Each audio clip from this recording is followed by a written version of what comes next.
अस्सलाम वालेकुम, good morning Pakistan. ये जो आज का दिन है ना, बड़ा कुछ खास भी हो सकता है। उसकी रीज़न ये है कि जो पिछला साल है ये कुछ खास नहीं था, और हमें नए साल के आने की खुशी नहीं है, एक्चुअली इस साल के ख़त्म होने की खुशी है। आपस की बात है, क्योंकि एक नई उम्मीद है कि जो नया दिन है आने वाले साल का, वो कोई खुशखबरी लेकर आएगा। जो आगे आने वाला साल है 2021, ये उतना ज़्यादा डिप्रेसिव नहीं होगा जो पिछला साल गुजरा है। फिर भी अगर आप पॉजिटिव नोट पे सोचते हैं, तो जैसे इमरान अब्बास ने अपने स्टेटस पे लिखा हुआ था कि नहीं गम करें पिछले साल का, आप ये शुक्र करें कि आप सेहतमंद हैं, आप जिंदा हैं, और सेहतियाबी के साथ आपने ये पिछला साल मुश्किल साल गुजार लिया। तो मैंने कहा यार अच्छी बात कही है इमरान ने, बिल्कुल सही कह रहा है। ये पॉजिटिव होकर अगर आप ये सोचें, न जाने कौन लाइक आपके अपने प्यारों में से कितने सारे लोग बीमार हुए, कितने सारे लोग आपको छोड़ के चले गए। तो पिछला साल जो है बस एक के बाद एक बुरी खबरें सुनने को मौका मिला। कितना कौन बीमार हुआ, मौत के मुंह से निकलकर आपके पास आपके प्यारे वापस आ गए। तो समझ नहीं आती कि मैं पिछले साल को क्या नाम दूं। फिर मैं बार पिछले साल यही कहती रही कि शुक्र करें ये जो पिछला साल गुजरने वाला है, यानी कि एक दिन रह गया है। आज इंशाल्लाह 12 बजे के बाद नया साल जो शुरू होगा। पिछले साल के हवाले से मैं कहूँगी कि ये साल सर्वाइवल का साल था।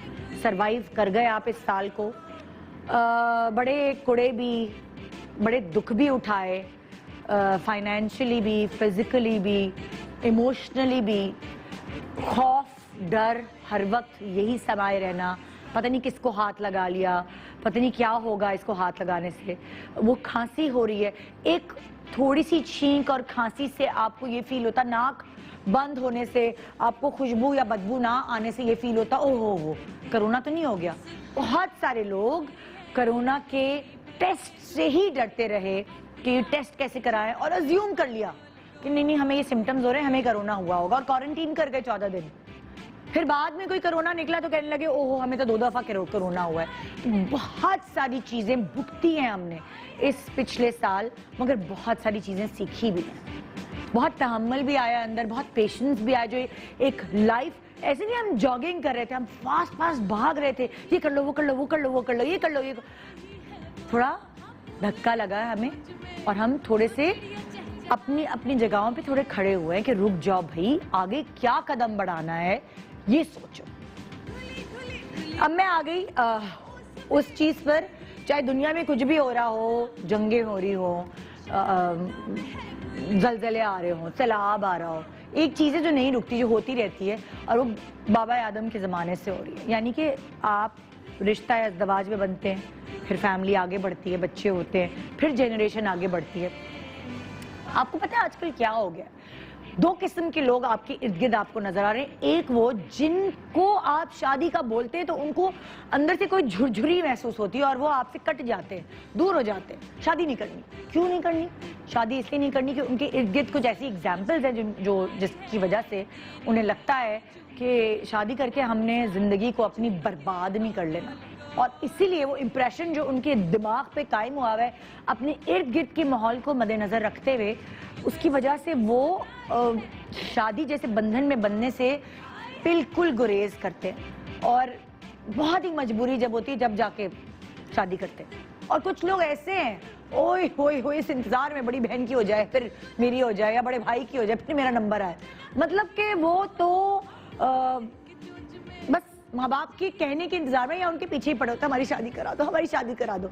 2 ऐसे मुख्तलिफ लोग मेरे इर्द गिर्द मुझे नजर आते हैं, और वो शादी कराने वाले शौक जो था ना, वो मुझे भी बड़ा था कि हाय मेरी शादी होगी तो मुझे जेवर मिलेंगे, मुझे कपड़े मिलेंगे। मतलब सोचिए, जस्ट इमेजिन, इतनी इमेच्योर सोच थी मेरी कि वो मुझे शादी जब इसीलिए करनी थी कि मुझे जेवर कपड़े मिलेंगे। मैं दुआ मांग ली थी मुझे मॉर्निंग शो मिल जाए, जेवर कपड़े तो वैसे ही मिल जाते। तो बहरहाल ये वाली जो सोच है शादी ना करने की और बहुत जल्दी शादी करने की, इसकी कोई बीच की सोच होनी चाहिए कि आपको किस वक्त शादी करनी चाहिए, किससे शादी करनी चाहिए, क्यों शादी करनी चाहिए। सिर्फ फॉर द सेक ऑफ शादी ही शादी नहीं कर लेनी चाहिए। بلکہ بہت ساری چیزیں ہیں آپ کے ارد گرد اب کہ آپ کو اپنے پیر پہ کھڑے ہونا ہے, آپ کو سمجھداری سے کام لینا, آپ کو اپنی زندگی کو روئن نہیں کرنا. یہ جو نیا سال ہے یہ بہت ساری بچیاں اور بچوں کے دماغ میں بہت ساری چیزیں لے کر آئے گا. جیسے جیسے میچورٹی بڑھ رہی ہے لوگوں کو کے پاس, میں کہوں گی کہ سوشل میڈیا ہاتھ میں آ گیا ہے, اس کی وجہ سے بہت ساری اچھی چیزیں بھی ہوئی ہیں, بہت ساری بری چیزیں بھی ہوئی ہیں. اچھی چیزیں یہ ہوئی ہے کہ لوگوں کو گھر بیٹھے دنیا کا پتہ چل گیا کہ دنیا میں ہو کیا رہا ہے, ادھر ادھر ہو کیا رہا ہے. اور بری چیز یہ ہوئی ہے کہ لوگ جو ہے نا خوش نہیں ہو رہے. اچھا یہ رشتہ ہے, نہیں اس میں تو یہ خرابی ہے, اس میں تو وہ خرابی ہے. بہت ساری میخ لڑکا اور لڑکی دونوں نکالنے لگے ہیں کیونکہ ان کے جو معیار ہیں وہ بہت زیادہ اونچے ہوتے جا رہے ہیں. سوشل میڈیا کی وجہ سے شاید ایک آرٹیفیشل ببل کریٹ ہو گیا ہے ارد گرد, جس کی وجہ سے خواہشات کا لیول بہت اونچا ہو گیا ہے. اور اب ایسے چراغ لے کے بہو اور چراغ لے کے داماد کہاں سے ڈھونڈے جائیں. تو بہت ساری چیزیں اچھی بھی ہیں, بہت ساری چیزیں بری بھی ہیں, لیکن میں کہوں گی کامیاب ہمیشہ وہ لوگ رہتے ہیں جو پریکٹیکل ہوتے ہیں, جو خوابوں کی دنیا میں نہیں رہتے. اور پریکٹیکل ہونا ہی ایک بہت بڑی نعمت ہے, اور الحمدللہ میں بڑی پریکٹیکل ہوں. اور میں اپنے بچوں کو بھی یہی سمجھاتی ہوں کہ بھی پریکٹیکل. یہ نہیں ہو سکتا کہ جو آپ خواب دیکھ رہے ہیں وہی پورے. خواب دیکھنا بہت اچھی بات ہے, تبھی آپ آگے بڑھ پاتے ہیں, مگر پریکٹیکل ہونا بھی بہت اچھی بات ہے. اور وہی میانہ روی والی چیز ہمارے مذہب میں ہے نا.